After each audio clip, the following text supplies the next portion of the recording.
partija želela vzpostaviti državo v državi, vendar so zato potrebovali kapital, ki pa ga ni bilo. Ta svoje znanje, ki ga je imela iz udbe, kriminalno znanje, začenja uporabljati tudi za svoj račun. Nekateri od teh ljudi so danes ugledni profesori, ki predavajo ekonomijo in vse živo.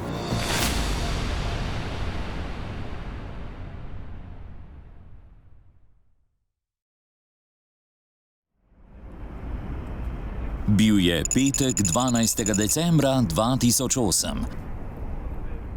Irač Farukzadeh, Iranec z britanskim potnim listom, je v NLB odprl transakcijski račun.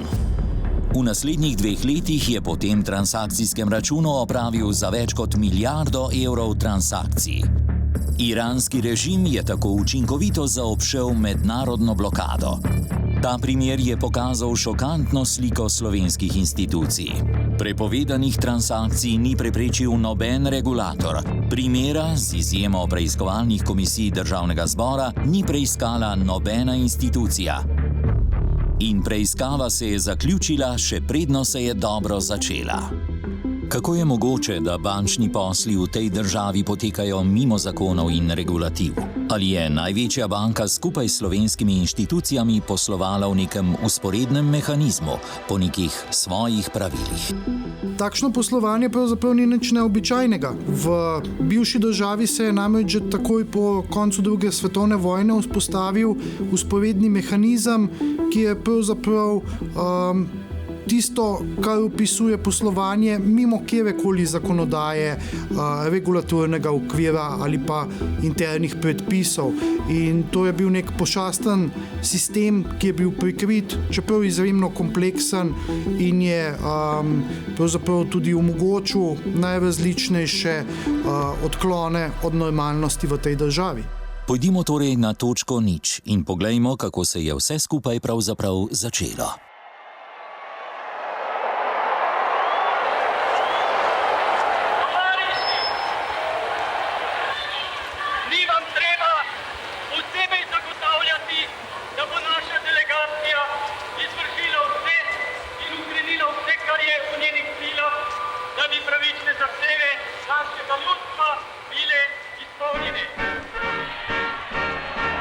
Partizansko gibanje, ki so ga vodili komunisti, je bilo od vsega začetka sicer polno zvenečih idej in mnogi so v to verjeli, vendar komunistom je bilo od vsega začetka bistveno tisto, kar pravzaprav imajo v rokah, to je kapital.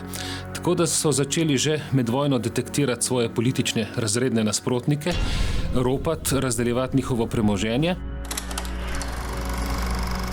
Sploh pa se je seveda to začelo po drugi svetovni vojni, ko podjetniki in veliki kmetje postanejo sovražniki države, tako rekoč. Pripisovali so jim vse mogoče, seveda sodelovanje z okupatorjem, ali je bilo ali ga ni bilo.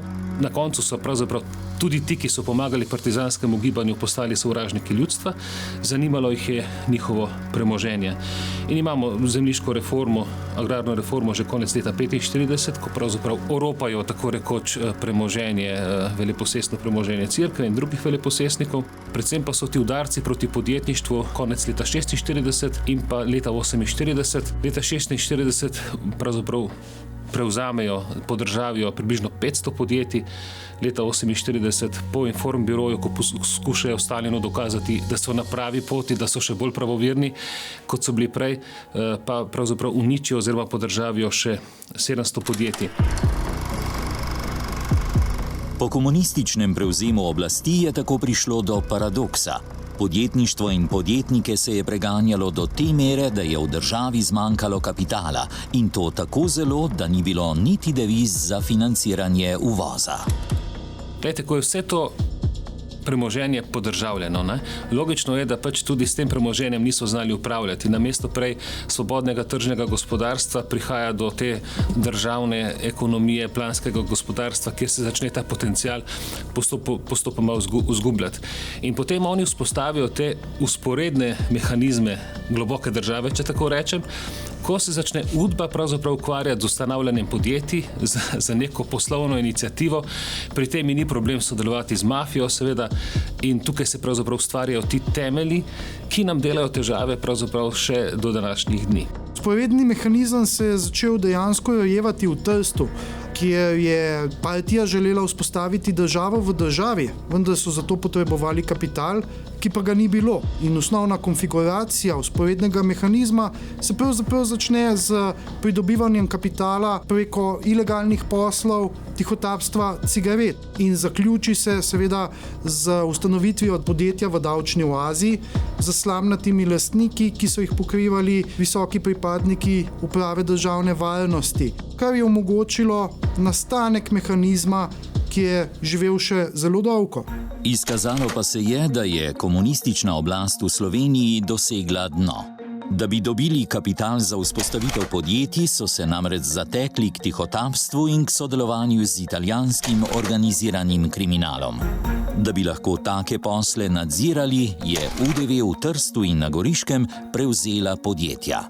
Prvi primeri so naprimer taki odsvirki, da so tudi ropali recimo avtomobile v Trstu, v Gorici in jih vozili, seveda tuje avtomobile, ki so bili takrat nedosegljivi za jugoslovansko komunistično oblast, da jih je potem naša UDBA uporabljala. Te visoko doneče ideje o brezrazredni družbi, o enakosti za vse, da bo vsak dobil po svojih potrebah, je bilo v hipu konec, ko pridejo ti vodilni komunisti v Ljubljano in ko se oni in še bolj njihove žene kregajo za te vile, teh, ki so bili bodisi pobiti, izgnani ali pa zaprti po Ljubljani. No, treba vedeti, da je UDBA imela več faz razvoja ali pa organizacijskih oblik. Najprej je bila čisto slovenskega značaja, ko je Kardelj avgusta 1941 ustanovil VOS, Varnostno-obveščevalno službo, ki je predvsem morilska organizacija, da tako rečem, za pobijanje potencialnih političnih nasprotnikov. Oni nasprotnikov sicer niso poznali, oni so govorili o sovražnikih.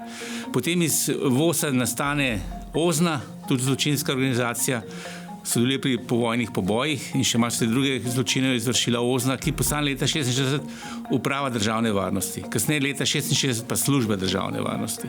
In tukaj so pravzaprav začetki, ko se ta kapital začne zbirati na kupu, nadzorovati z enega centra in tukaj se vzpostavijo pogoji za usporedno ekonomijo, ki privede potem tudi do ustanavljanja teh udbovskih podjetij in to na tak ali drugačen način traja z blagoslovom do današnjih dni. Uslužbenci slovenske UDV so po nareku slovenske partije oblikovali matrico vzporednega sistema. Paradoksalno so tisti, ki so čez dan preganjali podjetniško pobudo, sami postali najbolj zagrizeni kapitalisti. No, OZNA in pa UDBA imata že vse jugoslovanski značaj, VOS je pa slovenski izum, da tako rečem. Ampak vse skupaj gre za tajno politično policijo komunističnega vrha in v okviru nje se potem, se pravi te kadre, ki so bili v VOS-u, potem v OZNI in UDBI, stvorijo tudi ekonomski oddelek UDBE, s tem, da je recimo vodja Niko Kavčič je bil VOS-ovc, potem imamo tudi likvidatorja Miloša Ogrizeka, se pravi morilca, ne. Likvidacija je tak, bi rekel, malo zavajajoč izraz za morilce. In potem oni začnejo delovati, predvsem državni šverc, mogoče tle zanimivo, da so se to, kar je po neki naravni poti, bi skoraj rekel normalni poti, so se oni povezali z mafijo. Z namenom, da partija legalizira denar, ki ga je dobila od tihotapstva cigaret, je pod Nikom Kavčičem nastala sledeča shema. Partija je v ljubljansko podjetje Continental skrila tretji odsek prvega oddelka UDV, ki ga je vodil Niko Kavčič. Continental je potem izdajal naročila za pakete z dobrinami, ki jih je v Sloveniji primanjkovalo, svojemu slamnatemu podjetju Kolkomerc Vaduz. Lichtensteinsko podjetje je potem oddalo naročilo ameriški družbi ETC, ki je pakete dostavila tržaškemu podjetju, ki je bilo tudi v lastništvu UDV Ranexim. To pa je pakete dostavilo v Slovenijo. Denar je potoval v nasprotno smer od Continentala do Ranexima, od tam v švicarsko banko na račun Kolkomerca, kjer je del denarja iz tihotapstva postal legalen, del pa je šel do dobavitelja v ZDA. V ta krogotok je partija vključila denar, ki ga je zaslužila v poslih z italijansko mafijo in ga tako legalizirala kot kapital za ustanavljanje podjetij. Prva faza vzporednega mehanizma se pravzaprav konča leta 1954, takrat se uprava državne varnosti umakne iz aktivnega upravljanja z premoženjem, ki se ga je nabrala v lichtensteinskemu podjetju Kolkomerc Vaduz. Po tem trenutku se celotno premoženje prenese na novo lichtensteinsko podjetje, imenovano Comexim, in podjetje Comexim v upravljanje prevzamejo bivši upravljalci vzporednega mehanizma v Trstu, njegovo upravljanje pa neposredno prevzame sam Ivan Matija Maček. Če pogledamo recimo enega vosovskega morilca, Miloša Ogrizka, ko je bil šef slovenske udbe, je on že svoje kriminalno znanje uporabil za to, da je polnil lastni žep, ko je prekupčeval zlatom med Jugoslavijo in Avstrijo. Potem imate še mogoče zanimivost, tudi zvezdna udba je imela se ukvarjala z državnim švercom, pa tudi republiške udbe.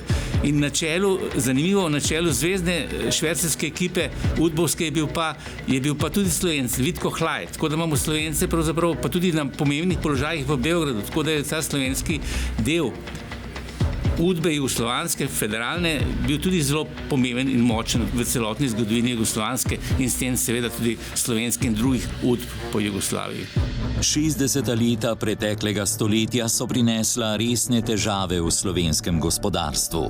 Odgovor na tedanje razmere je, dokler je lahko, iskala reformna vlada Staneta Kavčiča. Znotraj tega konteksta se je razvila LB, predhodnica NLB.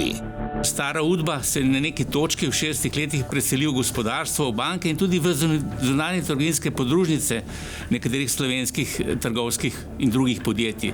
In začne ta svoje znanje, ki ga je imela iz udbe, kriminalno znanje, pa kriminalne povezave, začenja uporabljati tudi v tem miljeju. Ampak zdaj pa ne več za državo, ampak za svoj račun. Tako da začnejo privatizirati to svoje znanje, kriminalno znanje za svoj žep izkoriščajo. In tako imamo seveda situacijo, da ko nova udba, tako imenovana, ugotovi, da stara udba sedaj v gospodarstvu to počenja, oni začnejo to preiskovati, naredijo ogromno papirja v tem dokumentu, ki so ohranjeni, in na tej osnovi smo mi z Radotom Pezdirjem lahko napisala knjigo Kriminalni temelji teritorialne obrambe in Nove Ljubljanske banke. In smo pokazala, da so ustvarjali tam s pomočjo banke in vodstva teritorialne obrambe črne fonde, s kateri predvsem so za lastno korist. Predvsem tu govorimo o Niku Kavčiču in Milošu Ogrizku. Tako da so dokazala, da so temelji oziroma začetki teritorialne obrambe, Titove teritorialne obrambe in Ljubljanske banke, današnje Nove Ljubljanske banke, so kriminalnega značaja. Tisto, česar Stane Kavčič ni razumel, pa je bilo, da so njegove gospodarske reforme v bančnem sektorju na temeljih tržaške partijske podjetniške hobotnice vzpostavile razmere za nastanek vzporednega bančnega mehanizma. 1968 se ustanovi Ljubljanska banka, ki pa je pravzaprav ključni element nadaljnega delovanja vzporednega mehanizma. Saj s tem v vzporedni mehanizem vstopi banka. Banka pa lahko zagotavlja likvidnost in kreditne posle v tej celotni konfiguraciji vzporednega mehanizma in ga dvigne na višji nivo. Pravzaprav tisto, kar se začne dogajati praktično takoj po ustanovitvi banke, je organizacija računov po različnih švicarskih bankah in oblikovanje nekega labirinta sredstev po davčnih oazah. Ljubljanska banka je preko vmesniškega, a povezanega podjetja pri tuji banki najela kredit. V svojo bilanco ga je v imenu vmesniškega podjetja vpisala kot depozit. Iz tega depozita je dobila sredstva, s katerimi je dala kredit za financiranje uvoza slovenskih podjetij. Tako na čelu banke kot podjetij, ki so bili prejemniki kreditov, je bila skupina iz časov državnega tihotapstva UDV. Podjetja so potem financirala uvoz, toda ne neposredno od tujih dobaviteljev, temveč preko vmesniških podjetij, ki so jih prav tako obvladovali udbovski kadri. Ta vmesniška podjetja so potem zaračunala provizijo, ki so jo nakazala na poseben račun ODE 1007, odprt pri švicarski banki Wegelin iz St. Galna. Z tega računa so se potem financirali različni posli, s katerimi je upravljala ekipa zbrana okoli Nika Kavčiča. Pa tudi prvi banksterski posli, ki so se končali z izgonom Nika Kavčiča iz javnega življenja. Kako pa je deloval vzporedni mehanizem? Poglejmo enega izmed bolj dokumentiranih primerov, ki ga je SDV sama poimenovala kot akcija Udari v zemi. Ta epizoda Udari v zemi je pravzaprav šokantna in zelo jasno pokaže, kakšen je pravzaprav bil prejšnji sistem. Namreč, ali si zamišljate v neki normalni državi danes, da v proračunu zmanjka sredstev za financiranje neke tehnike obveščevalne službe.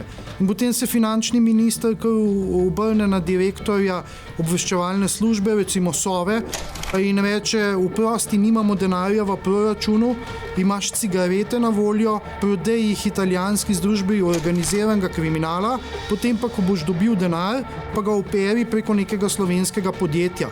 To je popolnoma nenormalna zadeva in kaže, kako je vzporedni mehanizem bil pravzaprav odraz nekega kriminalnega delovanja bivšega totalitarnega sistema.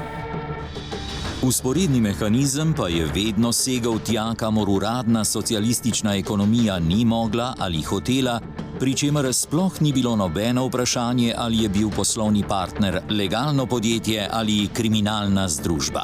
V 80. letih preteklega stoletja je tako LBS New York, hčerinska banka LB v ZDA, naredila finančni škandal s pranjem denarja.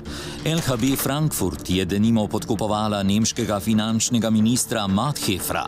Italijanska mafija Mala del Brenta pa je iz kazinoja Portorož preusmerjala sredstva v panamska podjetja, od tja pa obvezen delež nakazovala na švicarske račune, s katerimi je v imenu slovenske partije upravljala SDV.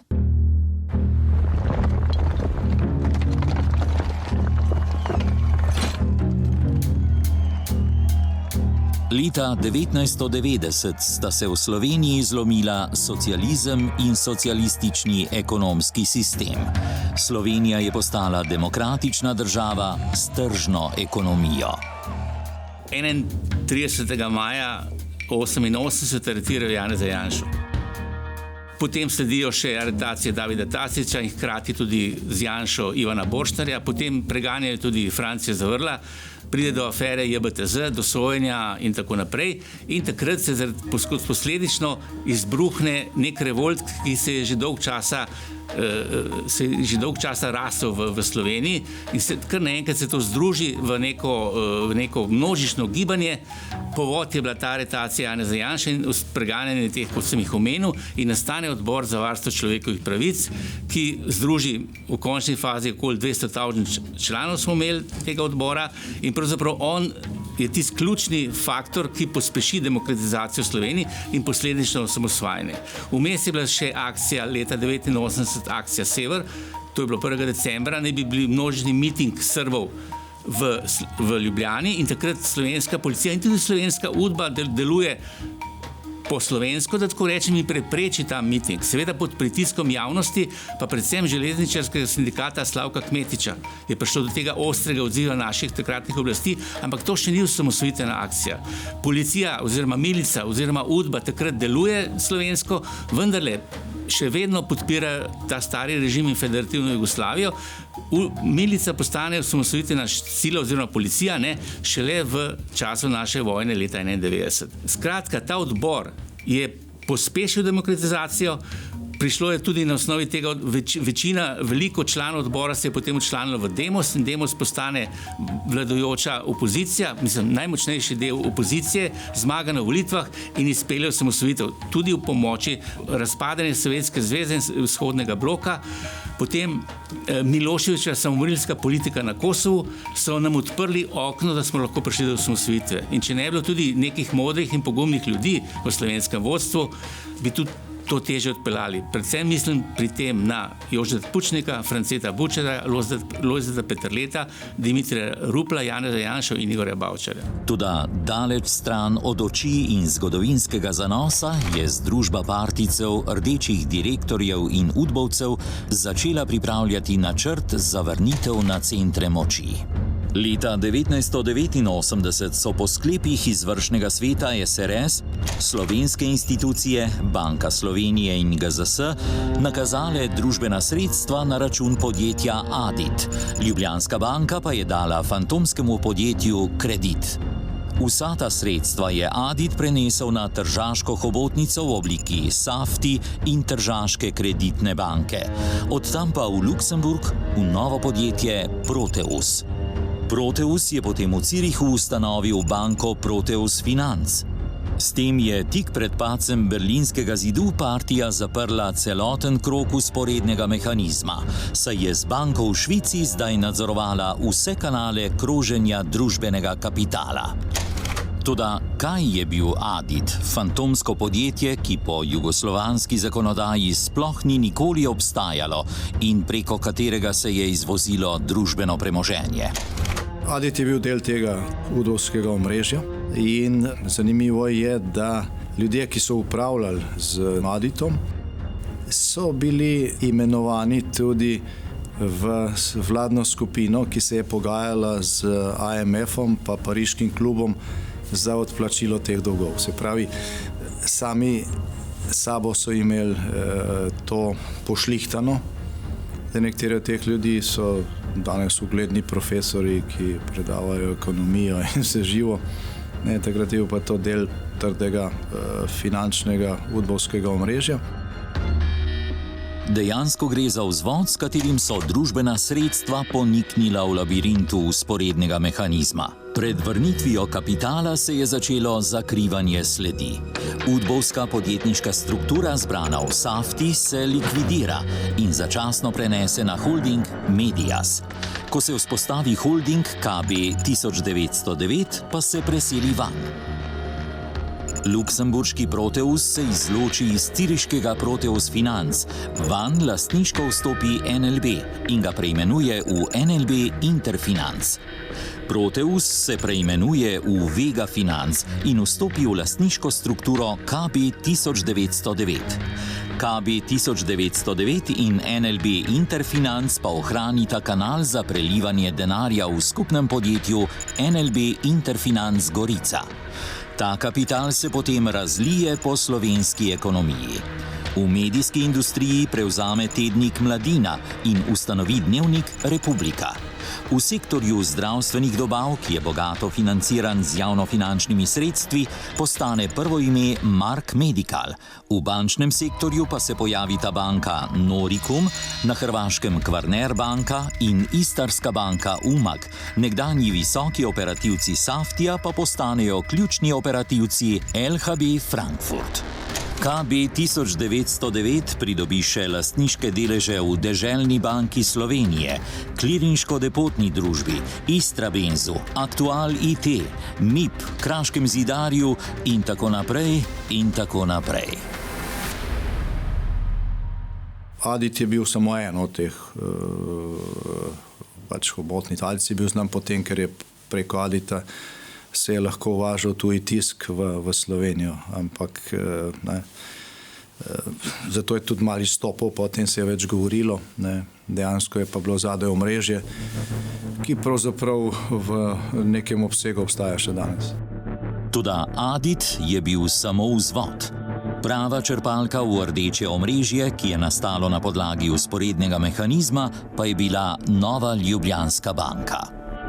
NLB je bila seveda ključna točka ne samo za izvoz družbenega kapitala in preko podružnice vrnitve le tega v obliki privatnega kapitala, ampak je bila tudi tista pumpa, ki je pravzaprav zlivala sredstva v slovensko ekonomijo, primarno v tisto, kar se je v času privatizacije potem oblikovalo v omrežja. Slovenija se začne spreminjati in stari fantje spet vzpostavijo svoje strukture. Tako se v primeru NLB razkrije konspirativna vloga strica iz rdeče sivine Milana Kučana.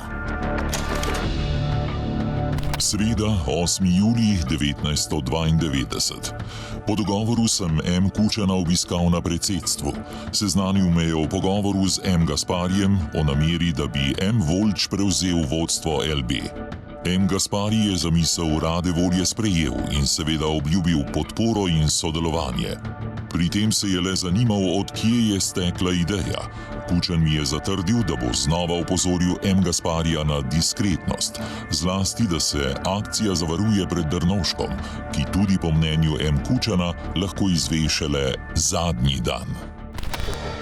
V knjigi Sporedni mehanizmi je en najbolj zanimivih ali pa mogoče najbolj pomembnih dokumentov, dokument, ki ga je napisal sam Niko Kavčič, Operacija Merkur. V njem je upokojenec Niko Kavčič natančno opisal, kako sta s predsednikom države, takrat ne predsednika države Milana Kučana, spretkarila iz ozadja, da sta inaugurirala, postavila na mesto predsednika uprave Nove Ljubljanske banke Marka Voljča, za kar niste imeli nobenih institucionalnih ali formalnih pooblastil. In sta to delala mimo tistih dveh, ki sta bila za to odločilnega pomena, ki bi mogla pri tem sodelovati. To sta bila predsednik vlade Janez Drnovšek in guverner Banke Slovenije France Arhar. Torej, vidimo, gre za neko stričevsko delovanje iz ozadja. Tega je bilo verjetno še veliko več, žal pa je to, nimamo teh dokumentov, ali mnogo tega je narejeno tudi ustnega. Vemo pa, da je tega bilo veliko, saj je tudi celo predsednik vlade in zdajšnji predsednik države Borut Pahor govoril, ko je bil predsednik vlade, da je bil pod pritiskom stricev iz ozadja. Pri tem je očitno mislil predvsem na Milana Kučana, čeprav ga Pahor v teh svojih izjavah nikoli ni hotel poimenovati. Nekdanji visoki uslužbenci SDV in njihovi konfidenti tako čez noč postanejo podjetniške zgodbe o uspehu. Janez Zemljarič uspešno posluje v zdravstvu, gradbeništvu, energetiki in certifikatni privatizaciji. Ivan Pušnik s svojim ciprskim podjetjem Naftgaz Invest postane soustanovitelj Faktor banke in energetski mogul. Dragan Isajlović celo sekretar v kabinetu ministra za finance Franceta Križaniča. Stane Dolgan zastopnik Benetona in nepremičninski mogotec in še bi lahko naštevali. Sporedni mehanizem je ohranil svoje delovanje tudi v demokratični Sloveniji, tudi v samostojni Sloveniji. Tipičen primer je, denimo, odkritje orožja na mariborskem letališču 1993. Namreč, januarja 1992 se je pri Milanu Kučanu, ki je bil takrat predsednik Slovenije, oglasil Hasan Čengić. Hasan Čengić je visok predstavnik Bosne in Hercegovine, bil je obrambni minister, bil je podpredsednik vlade, hkrati pa človek, ki je imel dobre povezave z Iranom in KGB-jem. Recimo v Sudanu je bil v nadzornem svetu humanitarne organizacije, ki je dokazano sodelovala z Al-Kaido in Osamo bin Ladenom. Hasan Čengić je prišel do Kučana mimo vseh uradnih poti, mimo vseh institucij, ker Kučan ni bil pooblaščen s tem, da se s Hasanom Čengićem pogovarja o orožju. Hasan Čengić se je skušal oglasiti pri Janezu Janši potem junija 1992, a ga ni sprejel, ker ni imel ustreznih pooblastil. Kljub temu je sporedni mehanizem globoke države začel za nabavo orožja za Bosno in Hercegovino in sicer prek Sudana, kjer je bil Hasan Čengić v nadzornem svetu te humanitarne organizacije. Dokler seveda leta 1993 ni prišlo do odkritja orožja na mariborskem letališču. In takrat so se prižgale tudi rdeče luči globoki državi, da je treba pač ljudi, ki so se v to vmešali, nekako nevtralizirati. Toda ali je imelo razlitje nekdanjega družbenega kapitala iz vzporednega mehanizma v slovensko tranzicijo vpliv tudi na slovensko politiko in institucije? Na neposreden dokaz, da se to dogaja, smo naleteli leta 1992. Takrat je bila naša stranka vladi, sicer najmanjša partnerica z enim članom vlade, to sem bil jaz. In takrat je nenadoma na sejo vlade priletel predlog, da bi Slovenija prevzela večino nealociranih jugoslovanskih dolgov in bi jih sama odplačala, čeprav je v ustavnem zakonu pisalo, da Slovenija prevzema samo svoj delež. Mi smo se takrat temu uprli, to je bil kasneje eden ključnih razlogov za tako imenovano Depalo vas. kjer so nas odstranili iz vlade in smo za nekaj časa to zaustavili. Zakaj se nam je to zdelo sumljivo? Zato, ker je takrat prišlo na dan, da so nekatera udbovska podjetja, povezana z znanim Saftijem v Italiji, da so odkupovala jugoslovanske dolgove po 50 centov za dolar. Potem pa Jugoslavija pospešeno razpadala in ti dolgovi so bili vredni 10 centov za dolar. In mafija je skušala na ta način, da bi Slovenija prevzela večinski del nealociranih dolgov, enostavno nazaj napolniti svoje malhe oziroma tisti denar, ki so ga itak ukradli iz Slovenije in s katerim so kupovali te dolgove, jugoslovanske dolgove na sekundarnem trgu, na nek način povrniti. V prvi polovici 90-ih let je na delu obstajala neka Slivnikova četica, v kateri smo bili novinarji in smo odkrivali sporedni mehanizem na podlagi pričevanj drugih. Seveda z dokumenti nismo razpolagali. Kljub temu pa se je ta globoka država, kjer kot šefa globoke države že takrat prepoznamo Milana Kučana, ustrašila in naredila vse, da se to prepreči. Začelo se je z slavno kolumno Danila Slivnika, Casino Royal, januarja 1993, kjer je govoril o denarju globoke države. Aprila istega leta je Janez Janša za nacionalni radio izjavil, da je s tem denarjem mogoče kupiti volitve. Konec leta 2008 se je v Sloveniji začela najhujša gospodarska kriza. Podjetja so padala eno za drugim, brezposelnost je naraščala, bančni sistem se je zlomil, sledila pa je še javnofinančna kriza. Toda apetiti slovenskega omrežja so bili neomejeni. Z namenom, da bi vse to financirale, so si slovenske banke sposojale vse več sredstev na mednarodnih bančnih trgih in korak za korakom je začela v slovenskih bankah nastajati finančna piramida. No in tak bančni sistem se je znašel kot instrumentaliziran za idejo, da je v nacionalnem interesu, da se prek bančnega sistema kanalizirajo krediti v tako imenovane slovenske blue chipe. Vemo, da je bilo to definirano kot nacionalni interes in v okviru trga se je dogajalo marsikaj, kar smo spremljali v tistem obdobju po medijih, od financiranja tako imenovanih menedžerskih odkupov do konsolidacij v ekonomiji, vse s krediti, ter tako imenovano naše osvajanje, kapitalsko osvajanje jugovzhodne Evrope, Balkana. S tem smo mi hoteli pokazati, da smo vodilna kapitalska in ekonomska sila na tem področju in da na ta način tudi izražamo svoj interes. No, kot veste, smo imeli v Sloveniji 2 sanacije bank. In zanimivo, da posamezne osebe, ki so sodelovale pri prvi sanaciji bank ali ki so bile tudi povzročitelji razlogov za prvo sanacijo bank, jih najdemo ne samo v kreditnih mapah druge sanacije, ampak hkrati tudi med odločevalci, ki so odobravali te kredite, in osebe povezane s podjetji v mreži Nove Ljubljanske banke oziroma hčerinskih podjetij Nove Ljubljanske banke.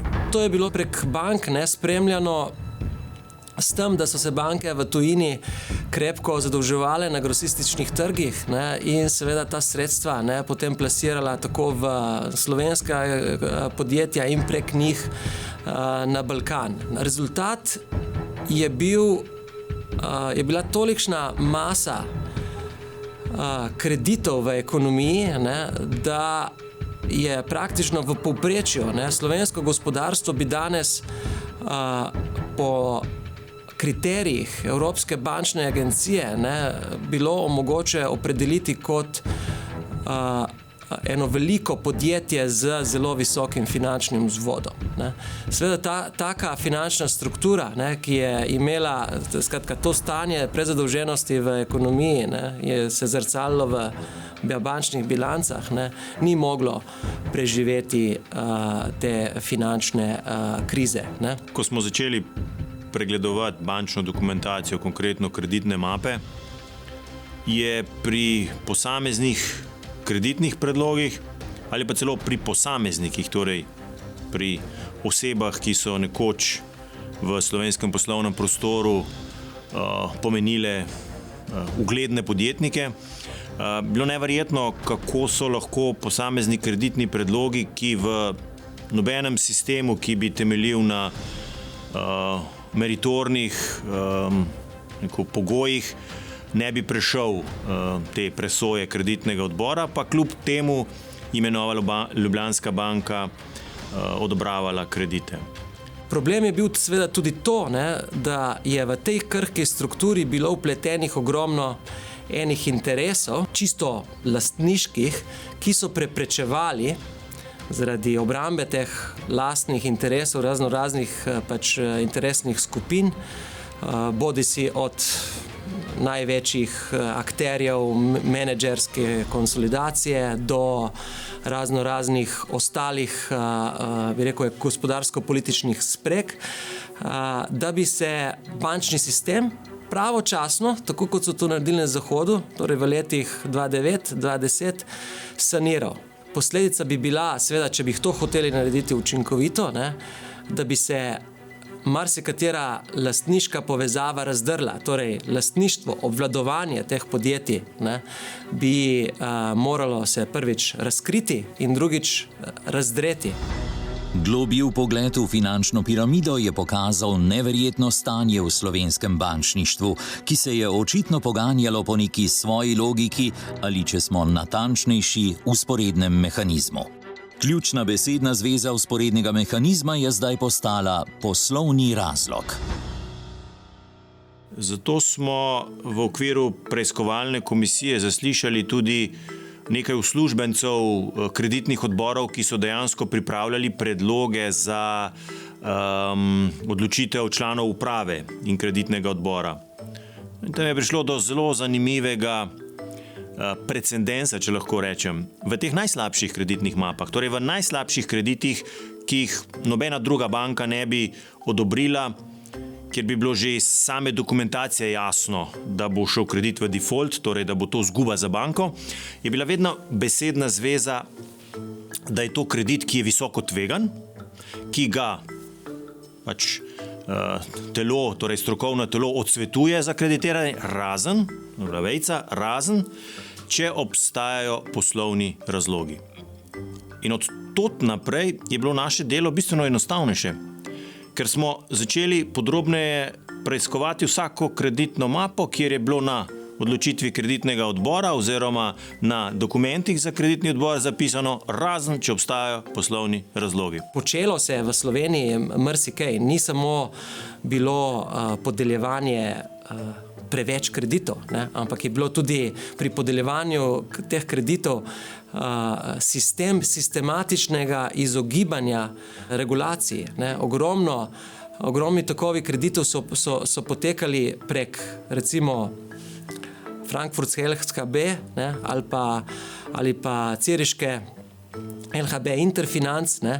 Torej na področje Balkana, ne? Torej z namenom, ne? Da se gre iz ene jurisdikcije regulatorne prek druge jurisdikcije regulatorne, ne? Da se naredi ta tok denarja, pa posli, ki so se vršili prek tega toka kreditov, ne? Da se ga naredi manj transparentnega in manj podvrženega učinkoviti regulaciji. Verjetno pa je bilo dno doseženo z recidivom iz vzporednega mehanizma.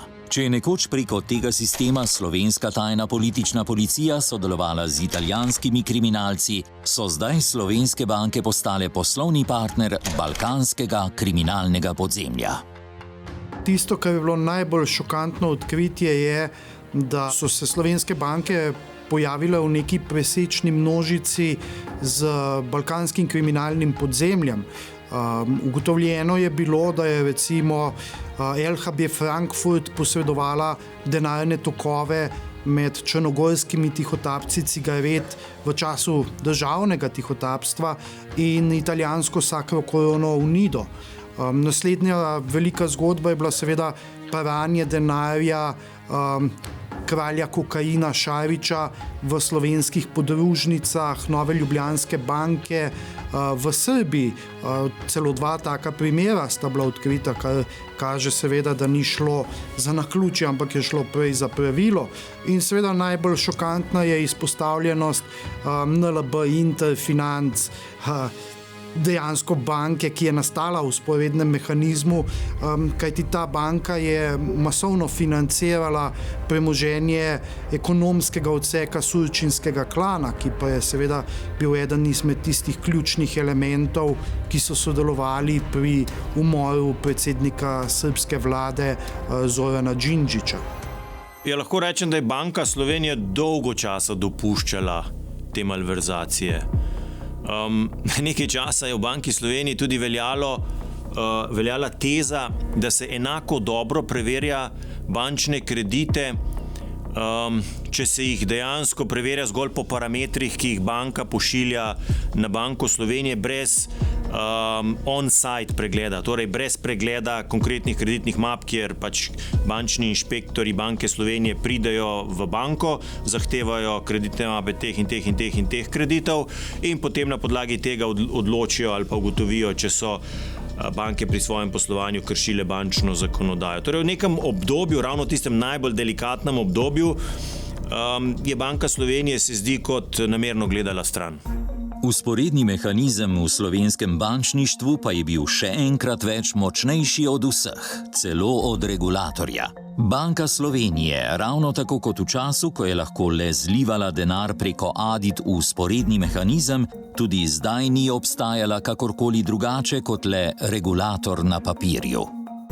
Zdaj si vi predstavljate, da imate to kulminacijo, šibke regulacije same po sebi, torej Banka Slovenije je bila šibek regulator, sistem sistematičnega izogibanja regulacij, preveliki masi kreditov, torej prekomerni finančni vzvod, in zaradi te medsebojne povezanosti, seveda tudi nesposobnost priznati napake, in zaradi tega tudi učinkovito sanirati bančni sistem. In zagotovo je bilo jedro vseh teh nečistih, umazanih poslov v Interfinanc, v LHB in v KB 1909. Cena vzporednega bančništva je bila na koncu s sanacijo večmilijardna. Toda udarec je bil še hujši, saj je Slovenija postala svetovno znana kot pralnica denarja za sankcionirani iranski teokratski režim. Zdaj nekdo, ki je skupaj z ženo z $2 na britanskih Deviških otokih brez kapitala ustanovil papirnato podjetje, je v kratkem času postal največji izvajalec plačilnega prometa preko Nove Ljubljanske banke, večji kot Telekom Slovenije, večji kot Krka. Neverjetno je, kako zelo so padli vsi standardi v tej banki v primeru iranskega pranja denarja. Vzemimo sledeč primer. Iz ZDA ameriške banke začnejo reklamirati vse te transakcije in zahtevajo seveda poslovno dokumentacijo, na kateri bi se utemeljilo, ali so transakcije zakonite ali niso zakonite. Kot da bi se zgodovina ponavljala, je v igro vstopilo vmesniško podjetje iz davčne oaze. Tokrat vmesniško podjetje ni bilo udbovsko, ampak očitno od iranske obveščevalne službe in ni prihajalo iz Lichtensteina, temveč z britanskih Deviških otokov. Potem pa je še huje, ne samo, da se banka pripravljena izpostaviti do te mere, da za sumljivega Iranca laže svojim partnerskim bankam v ZDA, ampak ga še dejansko celo upozorijo, da bi bilo mogoče boljše, če ustanovi še eno podjetje in prek tega podjetja nakazuje v ZDA, zato da bojo Američane dejansko zmedali, odkot denarni tok prihaja. Po nekaj teh transakcijah soočili svoje nadrejene, so jih ti na hitro pomirili, češ, lejte, ne ukvarjajte se s tem, samo izvajajte plačilni promet. Da naj oni pač izvajajo tisto, za kar so plačani, za temi stvarmi se bo pa že ukvarjala banka. To so bile vsekakor popolnoma nenormalne pozicije, ki jih nobena banka ne bi smela zavzeti. Da ne govorimo o tem, da nekaj transakcij seveda se je v ZDA končalo z sodnim pregonom. In spet so se začeli vklapljati vzporedni mehanizmi. Primer je kmalu prišel na policijo, kjer pa je ena oseba v zgolj 6 dneh preučila 20.000 prejemnikov in ekspresno ugotovila, da so bile vse transakcije legitimne, četudi so prebijale embargo. Toda težav je bilo na policiji še več. Med dokumentacijo smo ugotovili, da ob prvem obvestilu je Sova poslala predsedniku vlade posebno obvestilo o tem, ker ga je natanko seznanila, da je dobila obvestila tudi strani drugih obveščevalnih služb, da se nekaj nenavadnega in sumljivega dogaja v naši največji državni banki. Hkrati so v tistem trenutku tudi predstojniki oddelka za pregon teh težke mednarodne kriminalitete začeli izvajati neke aktivnosti, potem pa iz meni neznanih razlogov, iz nam neznanih razlogov, v nekem trenutku se je vse ustavilo, posel je tekel naprej, kot da se nič ni dogodilo. In dejansko 2 leti smo spremljali enormne količine prelivanja denarja sumljivega izvora na račune sumljivega izvora. Zdaj, Farrokh se zagotovo ne bi zgodil, če bi kdorkoli resno raziskal vse te mahinacije, odliva denarja pred osamosvojitvijo, vseh teh mahinacij z dolgovi. Zato je sploh prišlo do tega, da se v času trojnih mednarodnih sankcij sploh razmišlja o tem, da se bo pralo denar za iranski režim. In imeli so prav. Nič se jim ni zgodilo. Tik pred nastopom druge vlade gospoda Janeza Janše, torej v letu 2012, je policija preiskavo tega suma kaznivega dejanja uvrstila iz dosjeja aktivnih poslov v dosje latentnih poslov, ki ob primopredaji novi vodstveni strukturi ni v primopredajnem zapisniku. Torej je nekje sicer ne še uničen, ampak odložen na strani in ga nihče zagotovo ne vpogleda. Ko se je vendarle začela preiskava, je Iranec nemoteno odpiral račune na NLB in posloval naprej. Policija pa je hibernirala po pisarnah. Niso odšli na NLB in pobrali izjav. Vrh policije pa obvestil Sove o tem, kako zelo sumljive in potencialno nevarne so iranske transakcije, kar ni in ni posredoval ministrici za notranje zadeve. Paradoksalno pa je, da je posebna skupina, sestavljena iz tožilstva in NPU, leta 2019 ugotovila, da so bile iranske transakcije povsem običajne. Kljub ugotovitvam 2 preiskovalnih komisij, Banke Slovenije in Centra notranjih revizij NLB, ter kljub ponarejeni poslovni dokumentaciji in nakazovanju sredstev podjetjem, ki so izigravala embargo, in navkljub 2 razkritima primeroma, ki sta v ZDA epilog dobila na sodišču. Jaz enostavno ne sprejmem nekih dejstev in mislim, da so zadeve čist izven razuma. Če nekdo reče, da je nekaj povsem normalno, če so 100.000 ali pa milijonske transakcije opremljene z namenom Superman pa Ana Karenina.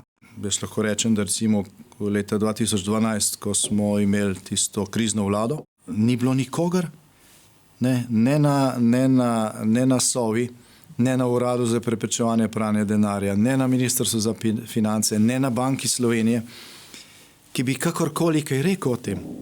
Pa je bila druga oblast formalno, razumete, ta zarota molka, ta trdnost omrežja je bila 100%.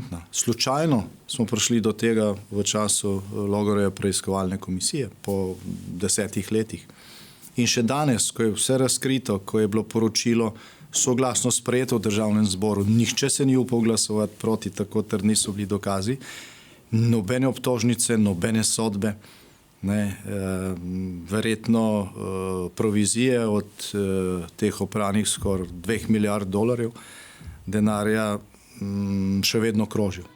Ja, ravno naša preiskovalna komisija je pač omogočila, da smo se končno enkrat začeli s tem ukvarjati, da je tudi potem ministrica za notranje zadeve v vladi gospoda Cerarja opravila notranji nadzor in ugotovila vse nepravilnosti, ki so se ukvarjale z vodenjem tega postopka znotraj Ministrstva za notranje zadeve oziroma znotraj policije, in da smo v bistvu dejansko lahko zelo natančno narisali shemo tega domnevnega pranja denarja, ki se je izvajala preko naše največje banke. Toda iranski posel, pri katerem so vse slovenske institucije izključile vsa varovala in se zdi, kot da bi v celoti potekal po posebnih vzporednih pravilih, ni bil prvi preboj embarga, ki ga je slovenski bančni sistem izpeljal za Irance. Leta 1979 je iranska revolucija prinesla nacionalizacijo zahodnih podjetij v Iranu. Temu je sledil odgovor zahodnih držav, ki so blokirala iranska bančna sredstva. Rešitev za Homeinijev režim je prišla z nepričakovanega konca. Predstavniki iranskega režima so se v Bejrutu sestali s predstavniki Ljubljanske banke in ti so jim omogočili, da so lahko preko njihovih švicarskih računov prebili embargo. Iranska zgodba v NLB je torej le ponovitev vaje iz vzporednega mehanizma.